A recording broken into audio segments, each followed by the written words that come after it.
Armstrong அவர்கள் படுகொலை நடந்து 2 மாதம் ஆச்சு. இந்த 2 மாதத்தில் யாரும் போகிற போக்கில் யாரும் குற்றச்சாட்டை முன்வைக்கல.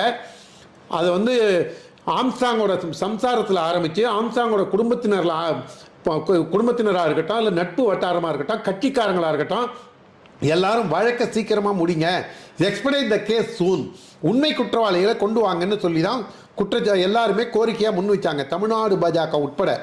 ஆனால் எப்போ வந்து அந்த கட்சியில் இருக்கக்கூடிய அஸ்வத்தாமன்கிற நபர் கைது செய்யப்பட்டாரோ, வேலூர் ஜெயிலில் இருக்கக்கூடிய நாகேந்திரன் 20 வருஷத்துக்கு மேலே வேலூர் ஜெயிலில் இருக்கக்கூடிய நாகேந்திரன் வச்சு தான் ஆப்ரேட் பண்ணி கொண்டு இருக்காங்கன்னு ஒரு பேச்சு இருக்கும்போதே எல்லாரையும் கூப்பிட்டு விசாரித்த சென்னை போலீஸ், சென்னை மாநகர காவல் ஆணையம் ஏன் இந்த ஹிஸ்டரி ஷீட்டர், முன்னாள் ரவுடி ஷீட்டர் செல்வத்தை விசாரிக்கல? என்ன காரணம்னா, ஏற்கனவே பகுஜன் சமாஜ் கட்சியில் இவர் போய் கரையாம்புத்தில் கருணாகம் புகுந்த கதையா ஆம்ஸ்ட்ராங் மெல்ல மெல்ல